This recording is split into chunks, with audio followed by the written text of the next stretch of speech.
Hello, thank you for joining the first edition of Journalist Hangout this week. I'm Ayodele Ozubakun. Today on the Hangout, Atiku finally joins PDP as McCarthy says no automatic ticket for him. And later on the show, Nigerians demand for scrapping of the special anti-robbery squad over impunity as federal government promises police reform. I'll be hanging out with Babajide Kolade Otitoju, Wale Adedayo, and Ismail Omikpidon. So if you're ready, let the Hangout start now.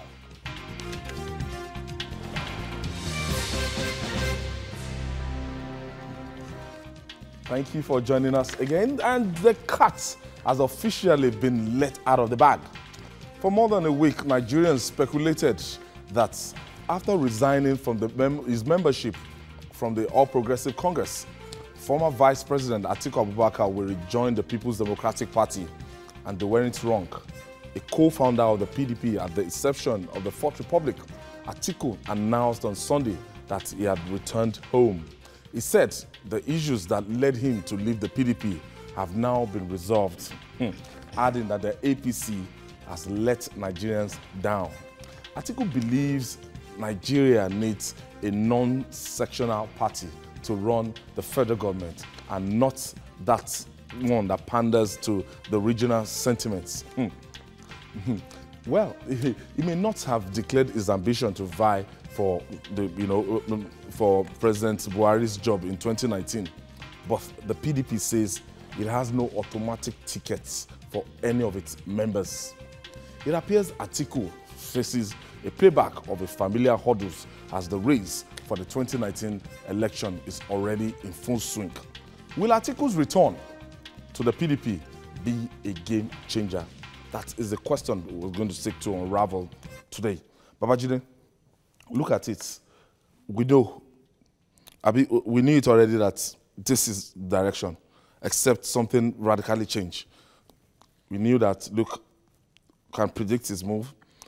Yesterday, he came via Facebook Live and announced that he has officially dumped the the All Progressive Congress to the People's Democratic Party.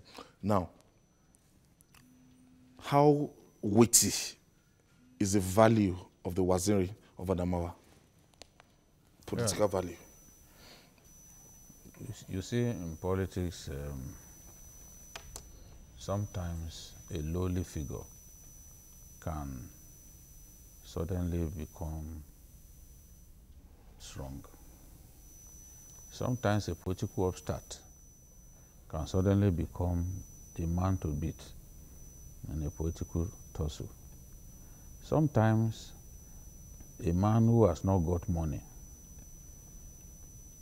can suddenly have all that he needs, all the solvency that he needs to win a political contest when he has people on his side. Sometimes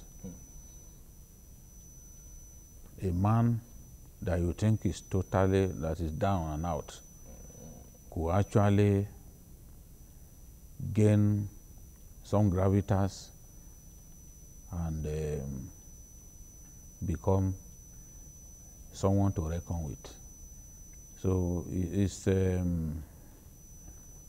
it's so early in the day to totally to say that Atiku has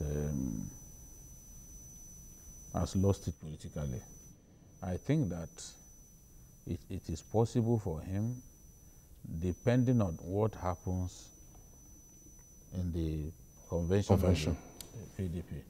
If some of the people who like him, if they win key positions in that party, it will enable Atiku to consolidate on what he's doing currently. You know, at the level of his state, he's already supplanting the structures of the party with his own structures.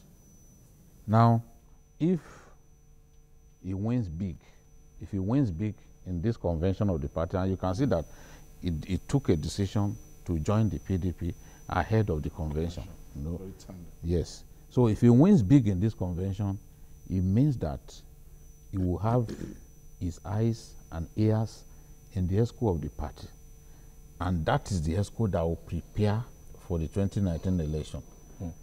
I do not see another convention of the PDP happening before that election, because it's not easy to even have a convention of that magnitude. So if he gets his people into the ESCO of the PDP, they can make things happen for him and ensure that he becomes the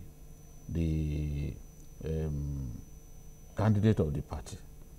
It's a big battle ahead in the PDP, because there are so many big people who are going to contest for that same ticket. Now, some of them have not even joined the PDP.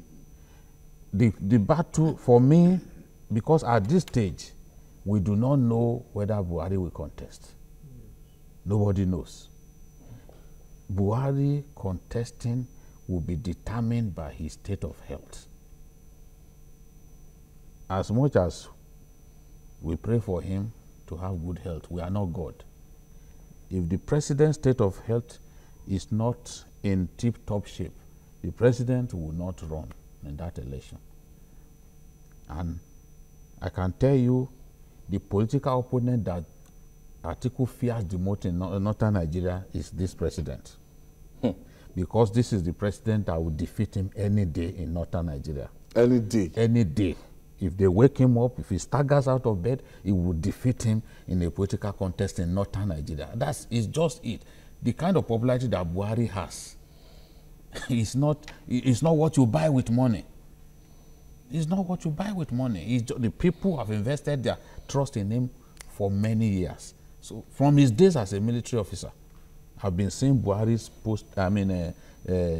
portraits, you know, on motorcycles, on buses and all that. So this popularity is a different kettle of fish. It's something that we can spend a whole program talking about. But the point that I'm making is, look, PDP will emerge as the dominant opposition party. It will remain the most dominant opposition party going into that election. Now, who the APC fields in the election is very, very important. Yes, you are the ruling party, but if you feel the party that the people, a candidate that people feel is inferior to the candidate of the rival party, they will go for that candidate, especially in northern Nigeria. They will go for that person. So that is why I can't dismiss him. I can't dismiss his chances at this stage. Yes, it's too early. He's down politically now.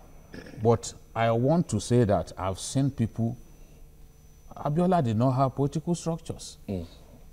We did not even know 1 year to that election. We did not even know 6 months to that election. We didn't know he would contest. But Abiola eventually became candidate of the SDP because people rallied around. Okay, Ismail, looking at the reasons he gave, that what was wrong with PDP has been fixed. APC is now dysfunctional, according to Atiku Abubakar. They must give one reason, but you know, just to leave, just to give excuse and everything. And his campaign strategy seemed to be a little bit different from what's a conventional one. Atiku is targeting the youths. He has told them that, look, the APC has abandoned you.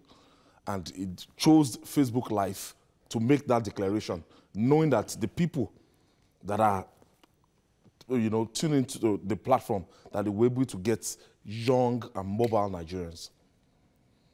Well, I think over the years, at least since 2007, when he first got on the ballot, I say it, that he appears to be the most prepared for the job in terms of assembling organization, you know, the eggheads that will work.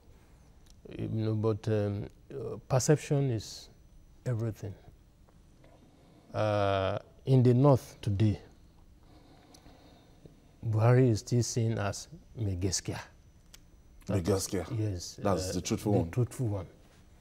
In spite of some of the shortcomings that we have seen since 2015 when he became president, There are people, just last Friday, we were leaving the mosques, you know, and I was discussing with a diehard Buhari supporter. I said, look, we were discussing, they say the minister connive with somebody to tamper with the registration document of the National Youth Council of Nigeria. And it was done in such a way as to enable a very fraudulent Nigerian emerge as the BOT chair, you know, of National Youth Council. And I was saying, look, will you ever imagine that such a thing will happen under a Buhari administration? And the next thing he told me, that they said, look, I agree with you that there may be some still here, but you cannot compare the magnitude to what we had. So most of his supporters believe that, look, he may have some shortcomings, but they still, you know, prefer him to any other person. Talking about the reasons that Atiku gave, when I heard him say that the reasons why he left the PDP have been resolved, I laughed. Because if you say that, well, PDP appears better organized now than APC, he may be able to say there is, because if you talk about impunity, the last Anambra primary in PDP, we saw impunity at play. Different lists. You understand? Now, if you talk about lack of due process, they are going into this convention, to the best of my knowledge, unprepared, because convention is on Saturday. At the last NEC meeting they had last Thursday, they couldn't agree on the planning committee. The convention or the planning committee, less than 10 days to the election. Now, by Saturday or so, by Saturday or so, the list now came up of the planning committee or the whole list, and you have a convention on a Saturday. So for me, and the way the stories we are hearing, I'm sure you must have read the fears and concerns of General Babangida, one of the founding fathers of the party, where he warned that they should not allow the slot to go for the highest bidder. For me, until we see PDP's convention on Saturday, before we know the future, whether Wale, they have learned okay, any Wale, lesson. before I go on this, Wale, what do you make of, you know, Atiku's formal declaration? To me, there's no big deal about it. What he has done is to go after what he had always wanted, to be president of the Federal Republic of Nigeria. And that has nothing to do with Party A or Party B. It's just ambition. And I think, as my colleague Jide mentioned earlier, it is clear that with Buhari still there, it is not likely at all that Atiku will stand a chance in APC to run for president. It's not as if APC doesn't have some challenges, but the challenges in PDP are even more than those of the APC. But he cannot actually actualize his ambition within APC. Is not possible, and that's why he's going back to PDP. Forget about all the other reasons that he gave. Given. And it's told Nigerian youths that they don't have a program for you. Nah, it's just to actualize. After all, he was vice president now. He was vice president now. So if you are talking about APC not having programs for youth, you should not believe in them. And so on. I mean, I'm sure that some of them will be smart enough to ask that when you were VP, what happened? So to me, it's just going to the PDP to, and there's nothing wrong. There's nothing wrong with that. But as Ismail mentioned earlier, the major thing is to look at how the convention plays out on Saturday. I think I read something that the Court of Appeal in Ekiti stated a court decision obtained by that one did not affect the convention, just the Olafes or the zonal chairman. It does in a lot of ways, because he's the Southwest. It's the Southwest ESCO of the party you are talking about. Yes, so by the time you take Southwest out of PDP nationwide, what do you have? Whatever process they were part of. They won. That's what I'm saying, that somewhere along the line, all those challenges are still there. But by and large, he wants to be president, and good luck. Okay, let us quickly take this breather. When we come back, we're still on Atiku Abubakar's ambition.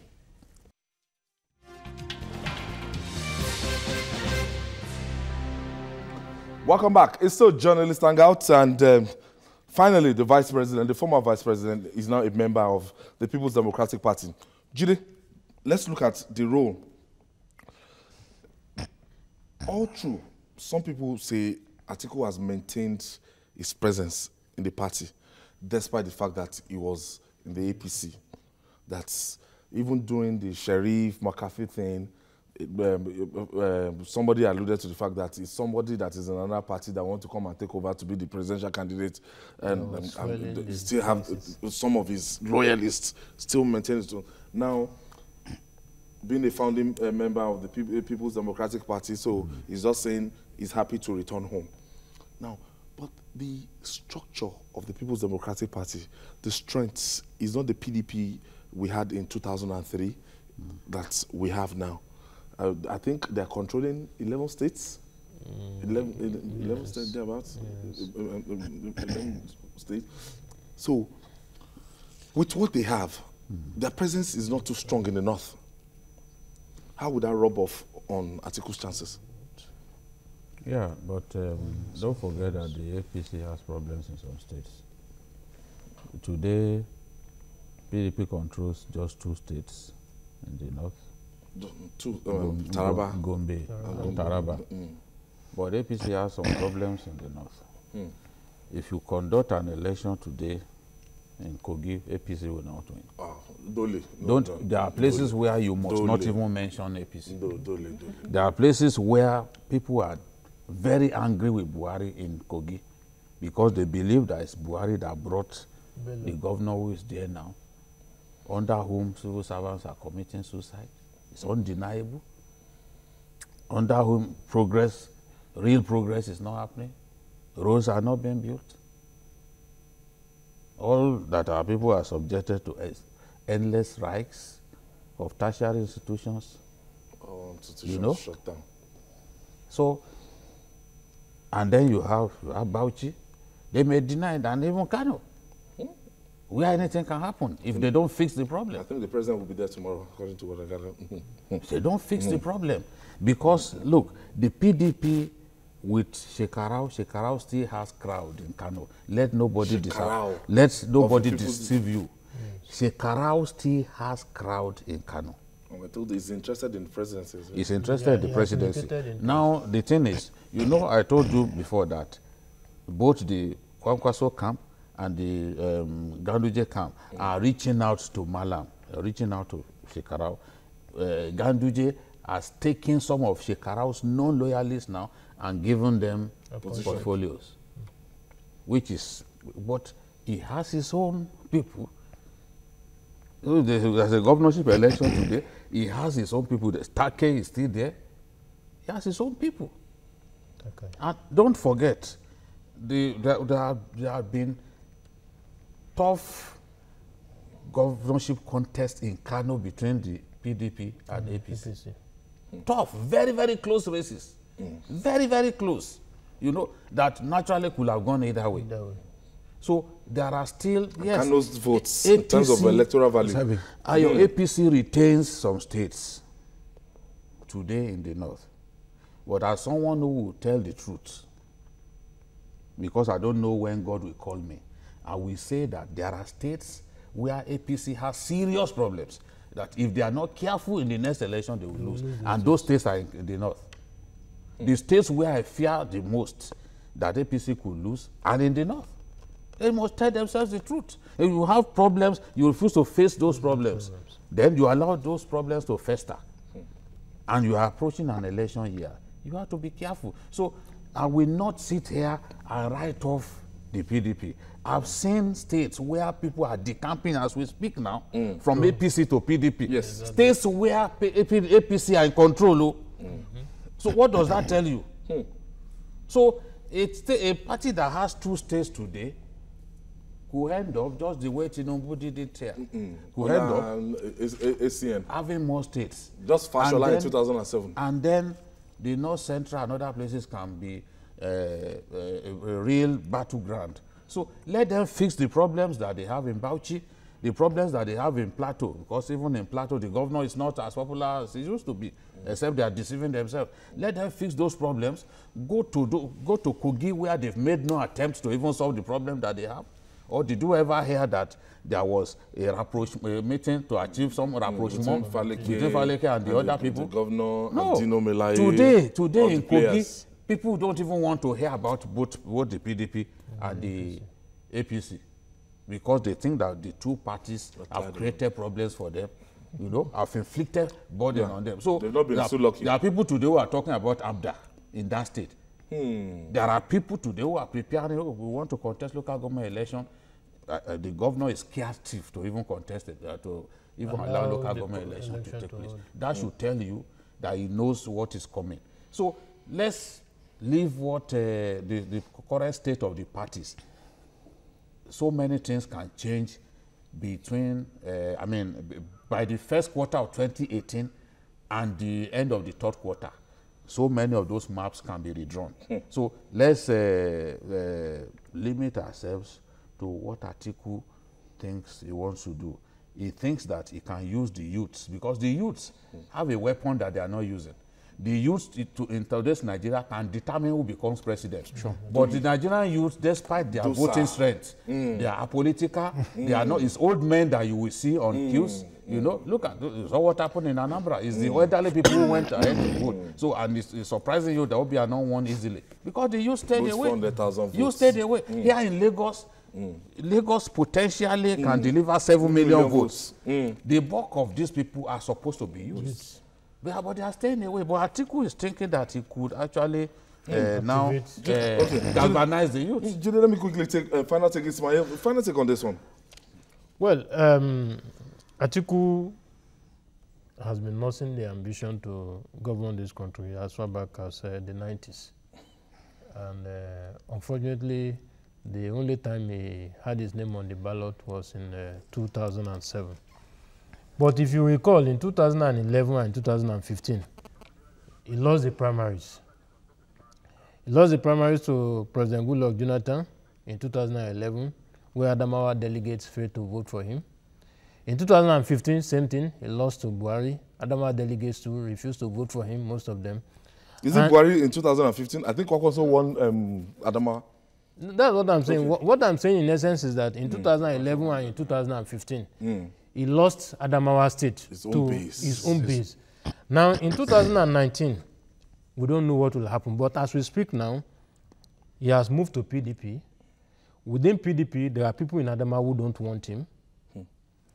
Now, he has to, although through the party machinery at the National Secretariat, he's been able to take hold of the party structure in this, because most of virtually all the officials in Adamawa State are from the Atiku camp. So maybe this time around, the game may change as far as that's concerned. Home base is Wale, concerned. your final take on this?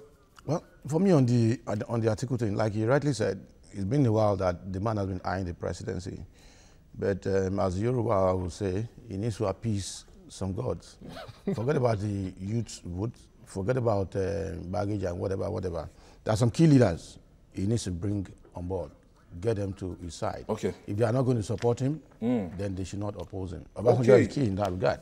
All right, coming up, Nigerians demand scrapping of special anti-robbery squad over impunity as federal government promises police reform. After this break, we'll be right back. Stay with us.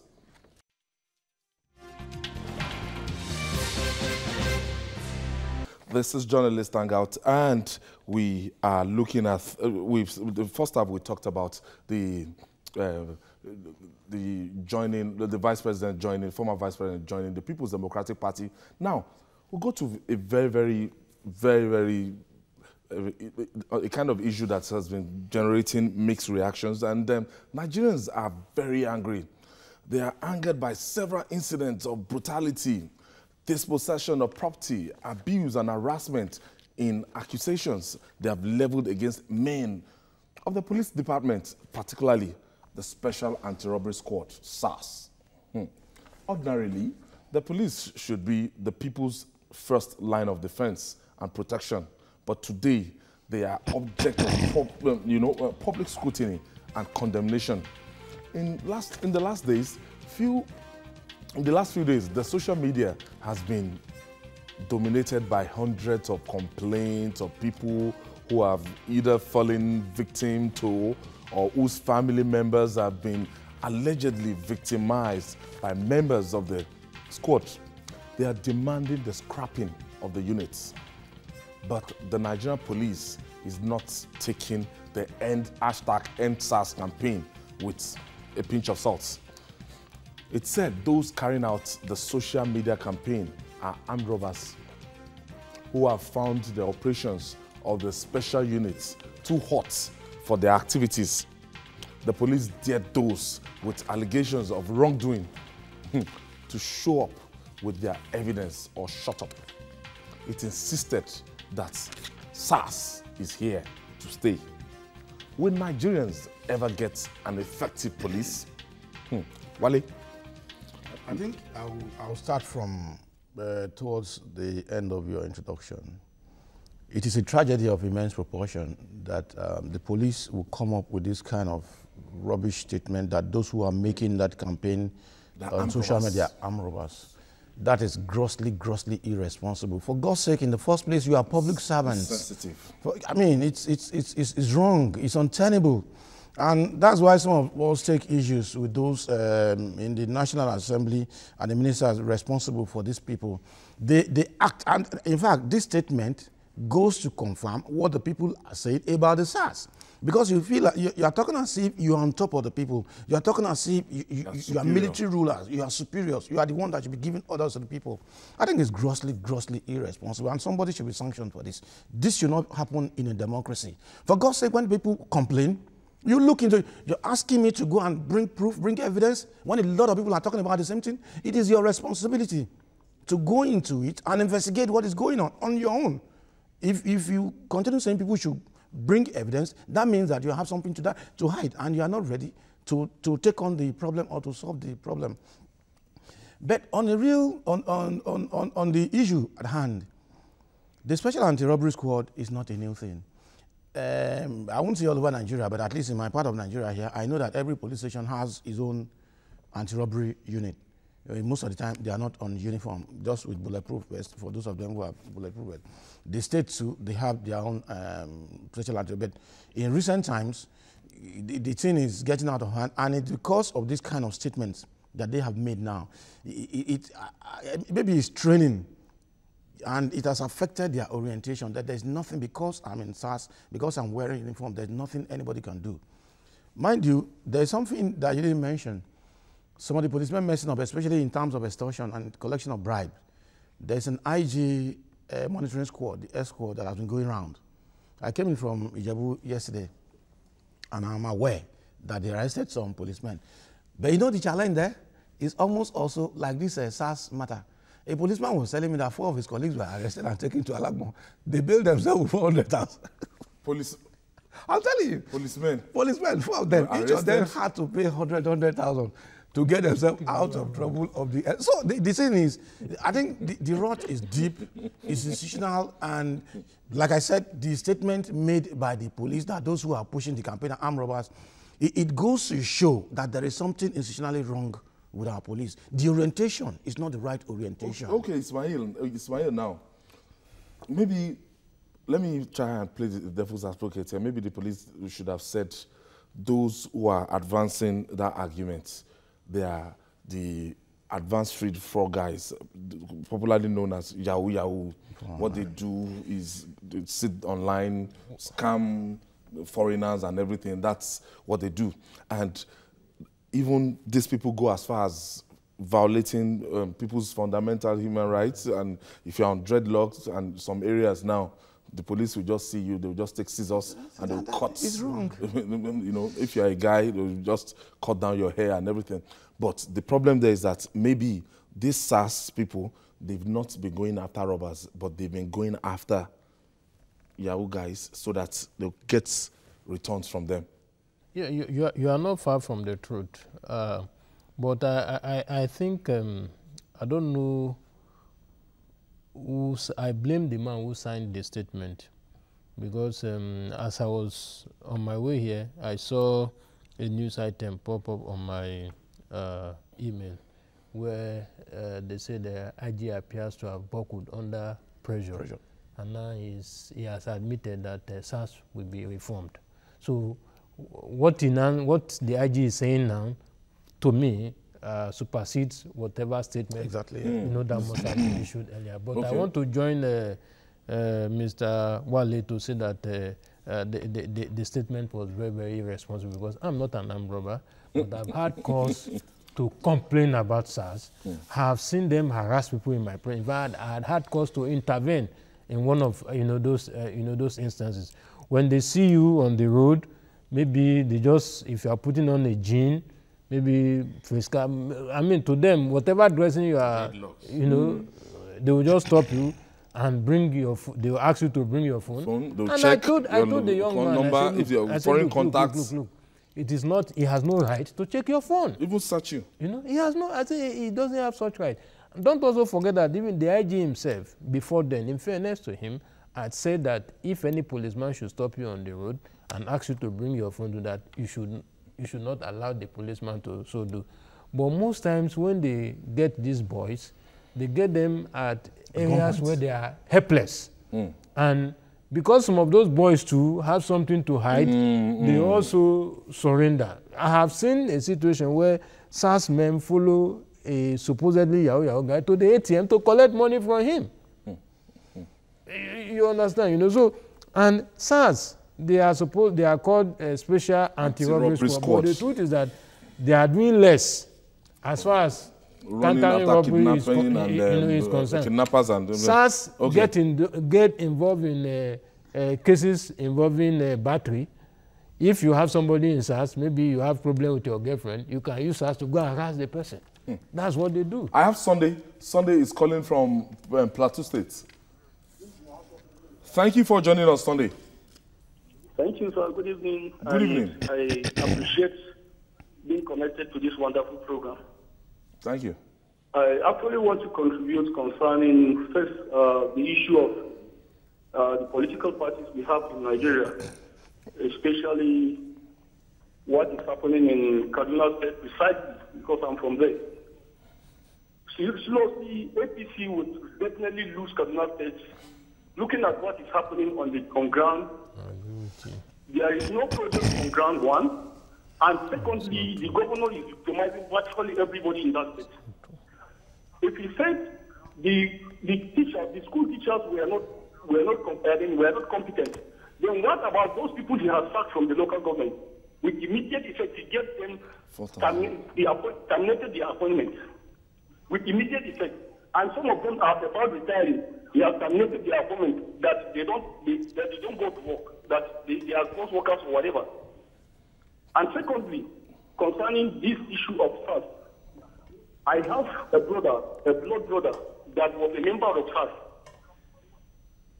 And as soon as he got to SARS, he saw the way they are dealing with people, their inhuman activities, the way they kill people and other things. He had to leave that department because it was not a good place for him to stay. You have to leave SARS. So there are a lot of things that that Nigerians have to look. Yes, because they kill people, they'll just take you and, murder you. Thank you. Thank you, Sunday. Violation of people's rights. Now, Jide, here we are. We've been doing series on this Nigerian police, and this is a department that is very critical. Special anti-robbery squad. You see, when we talk like this as journalists, policemen and some Nigerians who are allergic to any form of criticism will go to town and say, oh, they have come again and all that. Arase, the former IG, realized that something was wrong with SARS. After he became IG, he promised that he was going to do something about SARS, to sanitize SARS. So it's not just us or the fighters on social media who have seen the need. On social media. It's not just us who have seen the need to do something about SARS. When you have a police body that busies itself with debt recovery and is notorious for atrocities of all kinds, harassing people, beating people up, and just throwing them into vehicles, that is not how policing is done in other lands. So the Nigerian police has to be sanitized generally, and SARS should be one of the first of its various units to be looked at, because even the behavior of SARS agents gives the police a bad name. Because look at, if you read the Amnesty report for last year, what they said about SARS is damning. In fact, it's a massive shame to Nigeria as a country and to the police as an institution. You know, this is what they said. This is what Amnesty International said. SARS operatives perpetrate acts of torture and other cruel, inhuman, or degrading punishment against detainees in their custody on a regular basis. This is Amnesty International. Yes, this is Amnesty International report that was released last year. So, you saw the report also of the World Internal Security and Police Index that rated the Nigerian police as the worst out of 127 nations. What this should tell us is not for us to get angry and be saying, oh, these people, they hate the police, and for the police to start playing the victim. What the police needs to do, the leaders of the police, what they need to do is sit down and look at areas that need improvement. Now, it's not everyone in the Nigerian police that is bad. At all. There are very nice people, good people in the police. I have friends in the police. But we cannot leave the bad eggs. The bad eggs that are polluting others, who are infecting others with bad behavior. We can't leave them alone. We saw the picture of a DPO in Lagos here that tortured a woman. What is it that would be the Nigerian police and women? What is it? You can't be misbehaving over women as if they swore against you. You saw the pictures of policemen who died over a woman. One of them came, shot two policemen and the girl, and then shot himself over women. So the thing is, if there are issues, let us address those issues.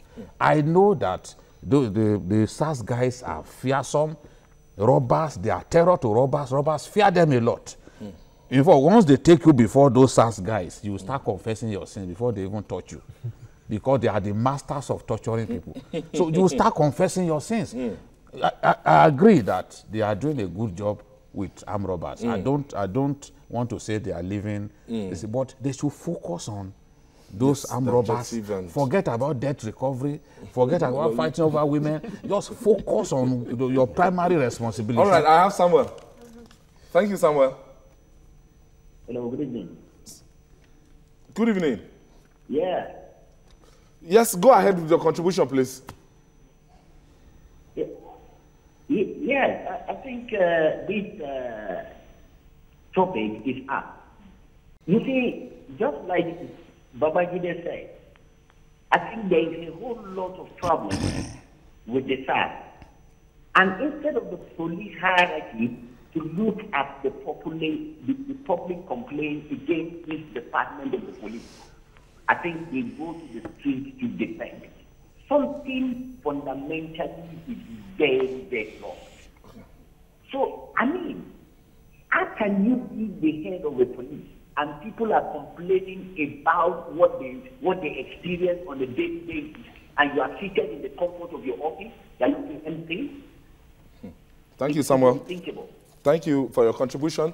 I'll take this last breather. When we come back, we'll talk more. It's still Journalist Hangout. Please stay with us. We'll be right back.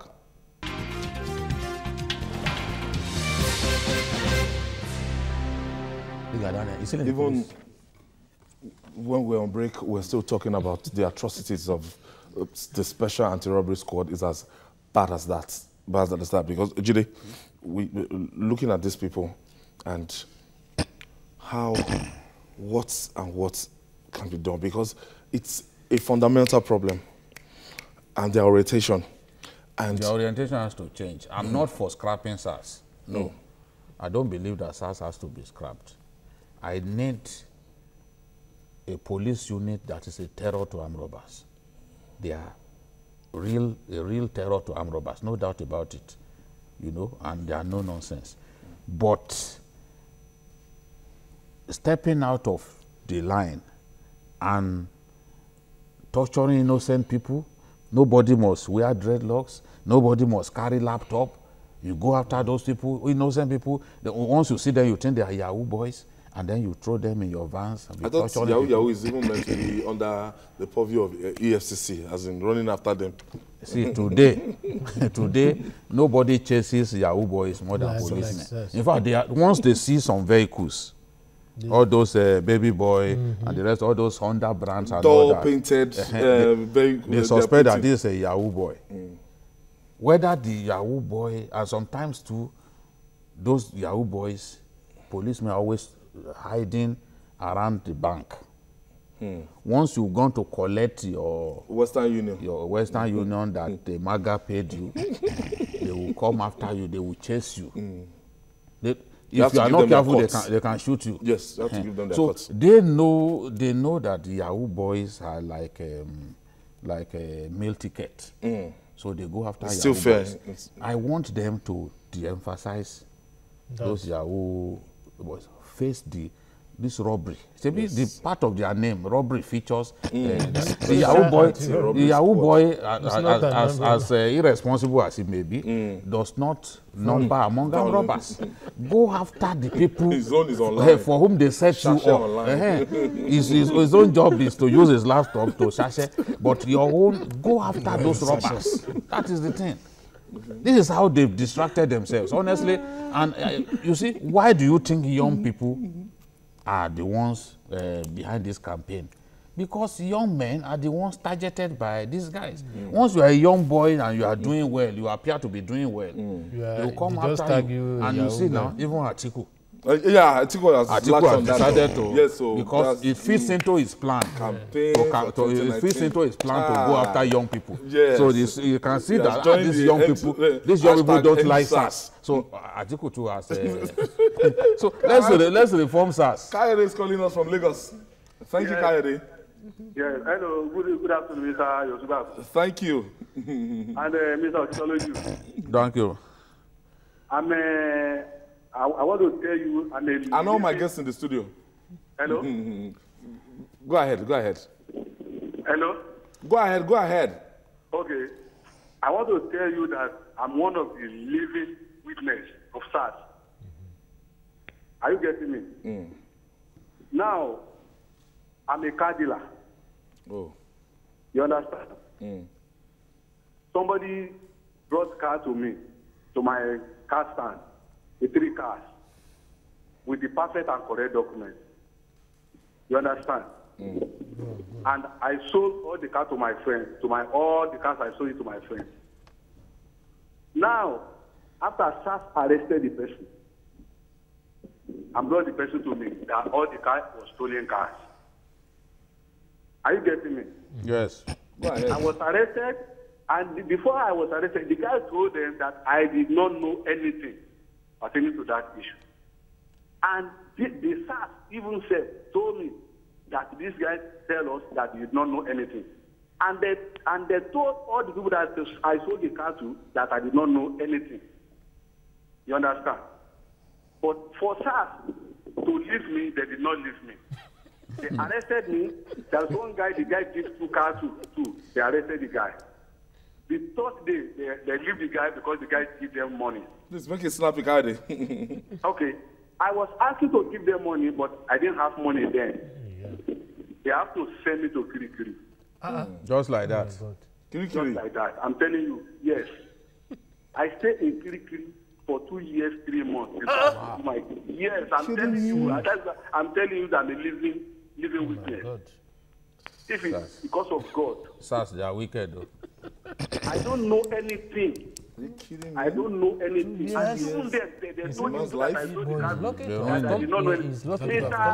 are lucky to be alive. You are lucky to be alive. Let's just thank God. Honestly. Let's thank God. Some people will not be alive to tell their stories. Honestly. The thing is due process. Now, you see, he is telling his own story because he's alive.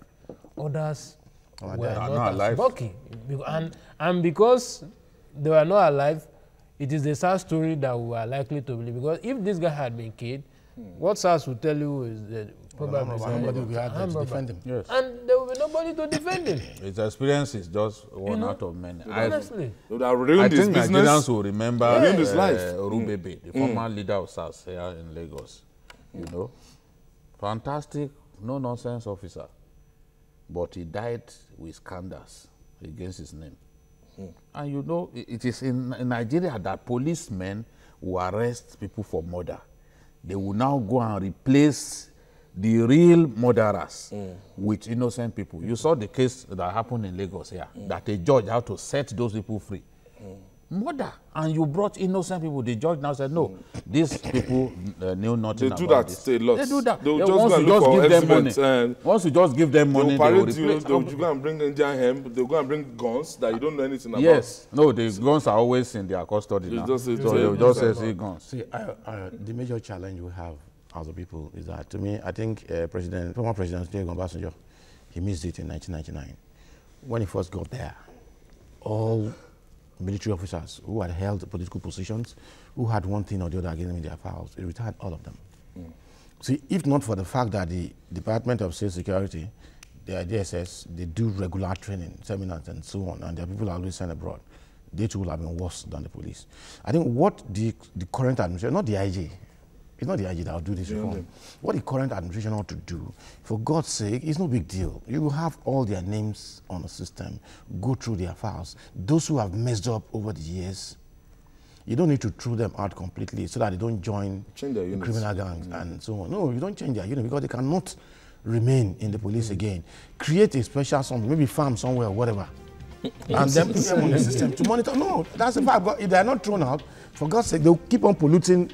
New ones will be coming there. And I think also that instead of the police issuing irresponsible statements, This one is if bad. they know that if they know that SARS are not as bad as people are portraying them, they should open SARS cells for journalists to go and have a assess.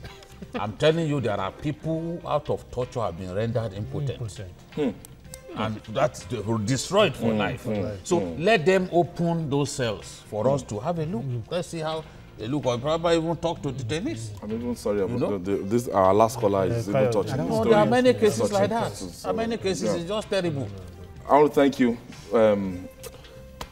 Wale Adedayo.